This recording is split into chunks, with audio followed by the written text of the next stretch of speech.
Saya akan menerangkan tentang pengangguran dan tingkat pengangguran. Pengangguran di Indonesia, salah satu karakteristik dari pengangguran di Indonesia adalah tingginya pengangguran dengan pendidikan tinggi atau disebut dengan pengangguran terdidik berdasarkan survei Angkatan Kerja Nasional 2016. Pengangguran di Indonesia didominasi oleh angkatan kerja dengan pendidikan sekolah menengah atas baik umum maupun kejuruan dan pendidikan tinggi sarjana dan diploma.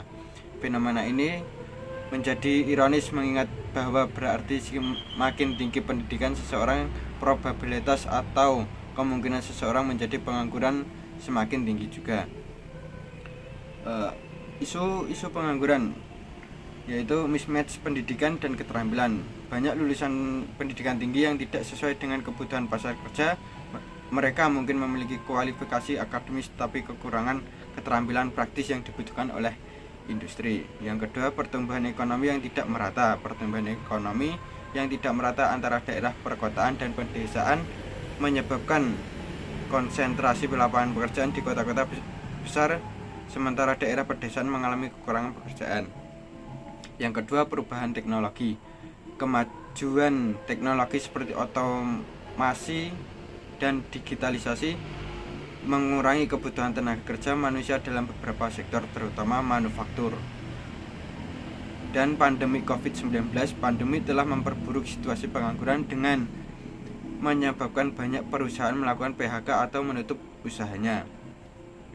Yang kedua adalah tingkat pengangguran. Tingkat pengangguran di Indonesia meningkat terutama di kalangan pemuda. Faktor seperti kurangnya keterampilan dan pertumbuhan ekonomi lambat kontribusi terhadap masalah ini.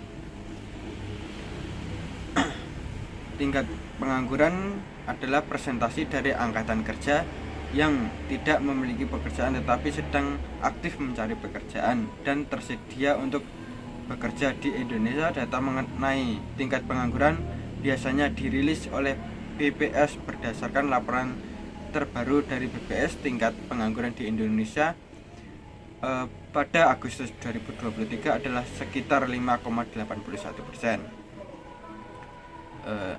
Dan selanjutnya adalah saran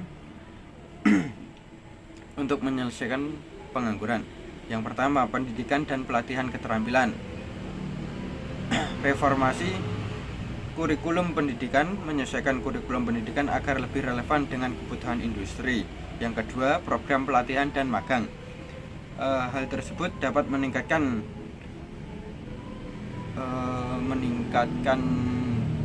pengalaman untuk bekerja.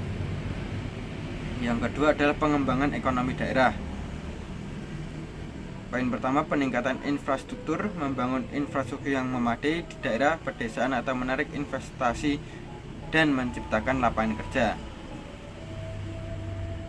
Mengembangkan program UMKM, yaitu mendukung usaha mikro, kecil, dan menengah atau UMKM di daerah pedesaan melalui pemberian modal, pelatihan, dan akses pasar.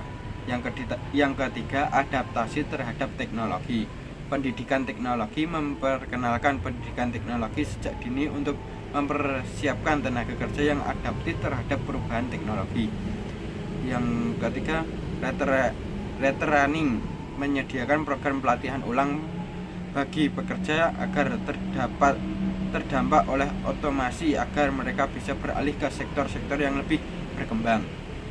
Yang keempat, kebijakan dan regulasi pemerintah, yaitu insentif pajak, memberikan insentif pajak kepada perusahaan yang membuka banyak lapangan pekerjaan atau menginvestasikan dana dalam pelatihan karyawan.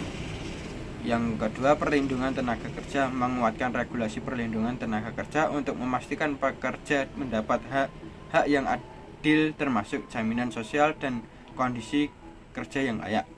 Sekian dari pemaparan saya. Sekian dan terima kasih. Yang selanjutnya yaitu tantangan utama. Tantangan utama pengangguran adalah mismatch atau ketidaksesuaian keterampilan antara lulusan dan kebutuhan pasar kerja. Tantangan ini muncul karena keterampilan yang dimiliki lulusan tidak sesuai dengan kompetensi atau keahlian yang dibutuhkan dunia kerja. Banyak lulusan tidak memiliki keterampilan teknis dan soft skill yang relevan dengan kebutuhan industri dan perusahaan. Hal ini menyebabkan tingginya angka pengangguran di kalangan lulusan. Kesenjangan antara kota dan desa juga menjadi faktor yang perlu diperhatikan. Ada perbedaan yang cukup besar antara peluang kerja di kota maupun di desa.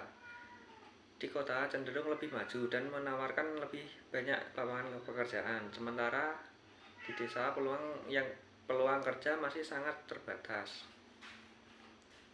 Ini menyebabkan banyak lulusan berpindah ke kota untuk mencari pekerjaan.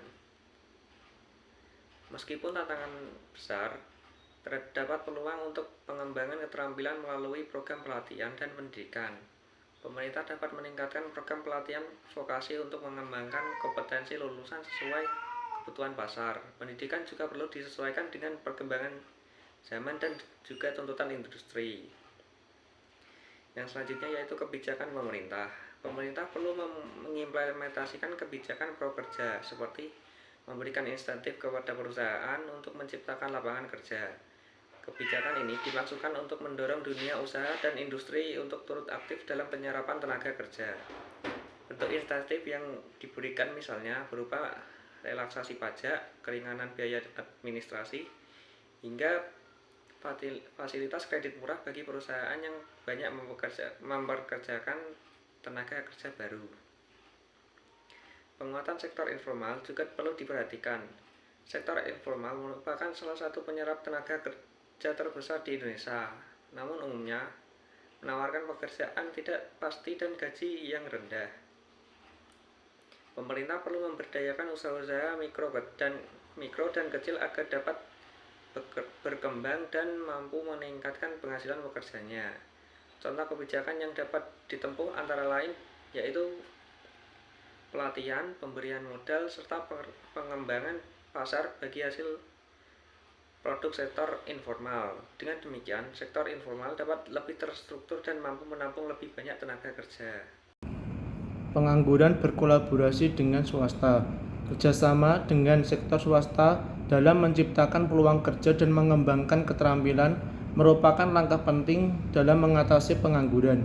Seperti program magang juga bisa menjadi solusi yang efektif.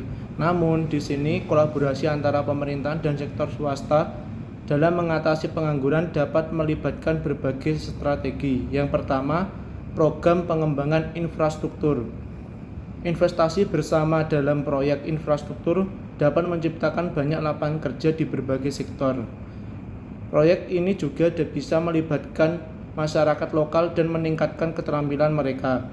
Yang kedua yaitu kerjasama dalam pendidikan. Kemitraan antara perusahaan dan institut pendidikan dapat memastikan kurikulum yang relevan dengan berbagai kebutuhan pasar tenaga kerja. Yang ketiga yaitu kebijakan insentif tenaga kerja. Pemerintahan dapat menawarkan insentif pajak atau subsidi kepada perusahaan yang merekrut dan melatih tenaga kerja baru. Swasta dapat berkomitmen untuk meningkatkan upaya dan kondisi kerja guna menarik lebih banyak tenaga kerja. Kesimpulan, pengangguran di Indonesia adalah masalah yang kompleks, namun terdapat peluang untuk mengatasinya melalui pengembangan keterampilan dan kebijakan prakerja. Kolaborasi antara pemerintahan, swasta, dan masyarakat menjadi kunci dalam mengatasi masalah pengangguran.